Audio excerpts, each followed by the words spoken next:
திருப்பூர் புஷ்பா தியேட்டரில் இருந்து அம்மாபாளையம் வரை போக்குவரத்து நெரிசலை கட்டுப்படுத்த வேண்டும் என்று ஒரு மிகப்பெரிய மேம்பாலத்தை அமைத்து தர வேண்டும் என்று திருப்பூர் மக்களின் சார்பாக மாண்புமிகு முதலமைச்சர் அண்ணன் அவர்களிடத்திலே கேட்டுக்கொள்கிறேன்.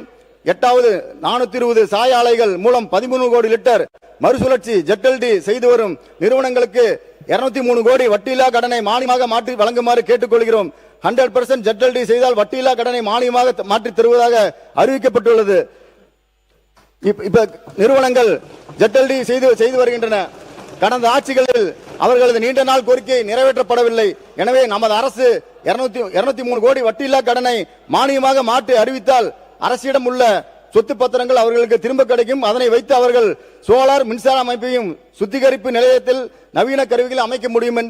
எனவே நமது ஆட்சியில் இதை செய்து தருமாறு தாழ்மையுடன் கேட்டுக்கொள்கிறேன். திருப்பூர் மக்களும் அதை வேண்டுகோளாக கேட்கின்றனர்.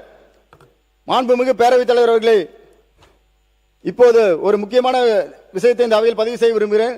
நாங்கள் இந்த சட்டமன்றத்திற்கு புதியவர்கள், அதை ஒப்புக்கொள்வதில் எங்களுக்கு எந்த தயக்கமும் இல்லை. ஆனால் மக்களோடு மக்களாக வாழ்ந்து மக்களின் வீடுகளுக்கு சென்று அவர்களின் கண்ணீரையும் கஷ்டங்களையும் எதிர்பார்ப்புகளையும் கோபத்தையும் நேரில் பார்த்த அனுபவம் எங்களுக்கு இருக்கிறது.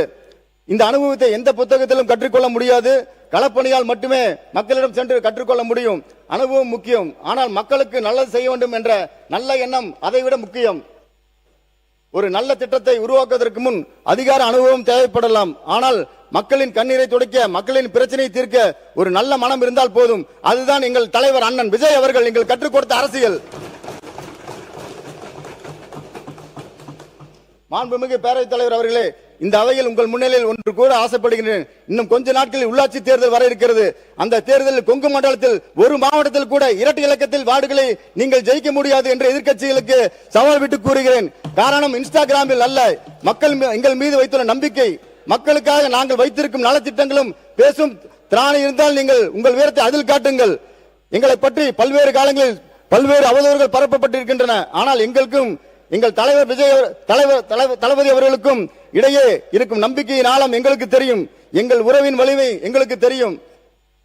எங்கள் பயணத்தின் உண்மை எங்களுக்கு தெரியும். அதனால் அவதூறுகள் எங்கள் பயணத்தை நிறுத்தாது, மாறாக அது எங்களை இன்னும் வேகமாக மக்களிடம் கொண்டு செல்லும் என்று கூறிக்கொள்கிறேன்.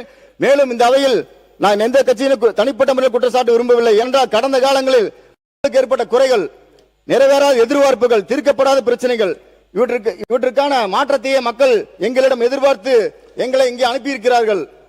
அந்த நம்பிக்கையை நாங்கள் ஒருபோதும் வீணாக்க மாட்டோம். நாளை அவர்களிடமிருந்து நாங்கள் ஏமாந்தோம் என்று எங்களை பற்றி மக்கள் சொல்லக்கூடாது. அவர்களை நம்புவது சரிதான் என்று மக்கள் சொல்லும் அளவிற்கு நாங்கள் பணியாற்றுவோம். அதுதான் எங்கள் இலக்கு என்று நேரத்தை தெரிவித்துக் கொள்கிறேன்.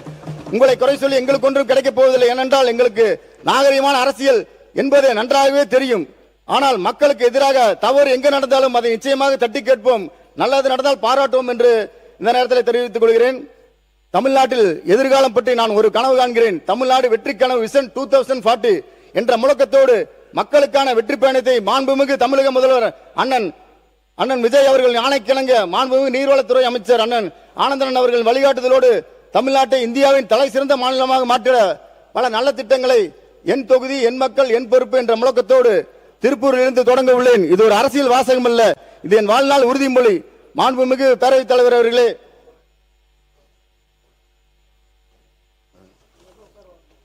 இப்போது ஒரே ஒரு வேண்டுகோள் மட்டும் மாண்புமிகு முதலமைச்சர் அவர்களிடம். இன்றைய காலகட்டத்தில் தனி மனித அமைதி உலகம் மதிக்கத்தக்கதாகும் என்ற அடிப்படையில் தனி மனிதனுக்கு தேவையான உடல் உயிர் மனம் ஆரோக்கியத்திற்காக யோக பயிற்சிகளை அருட்தந்தை வேதாத்திரி மகரிஷி அவர்கள் வடிவமைத்து உள்ளார்கள். இன்றைய காலகட்டத்தில் இளைஞர்களுக்கு தேவையான செயல்பாடு திறன், அறிவியல் மேம்பாடு, ஒழுக்கம் பழக்கம், கல்வி மேம்பாடு போன்றவற்றிற்காக அருட்தந்தை வேதாத்திரி மகரிஷி அவர்கள் காயகல்ப கலை என்னும் சித்தர்களுடைய பயிற்சியை வடிவமைத்துள்ளார்கள். இதை பள்ளி கல்லூரிகளுக்கு மாணவர்களுக்கு இதை வழங்கும் போது வருங்கால சமுதாயம் ஒழுக்கத்தில் சிறந்ததாகும், பண்பாட்டில் சிறந்ததாகவும் அமையும். இதற்கு தமிழக அரசு பள்ளி கல்லூரிகளுக்கு இந்த யோக பயிற்சிகளை தினமும் காலை முதல் வகுப்பிலே 30 நிமிடம் வழங்குமாறு அனுமதி அளிக்குமாறு மாண்புமிகு முதலமைச்சரை கேட்டுக்கொள்கிறேன். கிராமிய சேவை திட்டத்தின் மூலமாக கிராமங்களை தத்தெடுத்து இந்த யோக பயிற்சிகளை வழங்கி கிராம மக்களை மேம்படுத்துவதற்காகவும் கிராம மக்களுக்கு தேவையான உடல் உயிர் மன ஆரோக்கியத்திற்காகவும் ஸ்கை யோகா பயிற்சிகள் வழங்கப்பட்டு வருகிறது. இன்றைய காலகட்டத்தில் தனி மனித ஒழுங்கு தான் சமுதாயத்தை வளமாக்கும் என்கின்ற நமது முதல்வர் அவர்களின் முயற்சி எடுத்து வருகிறார்கள். அந்த வகையில் ஸ்கை யோகா பயிற்சிகள் முழு பலன் அளிக்கும் என்று இந்த நேரத்தில் தெரிவித்துக் கொண்டு அதான் சொல்றேன்.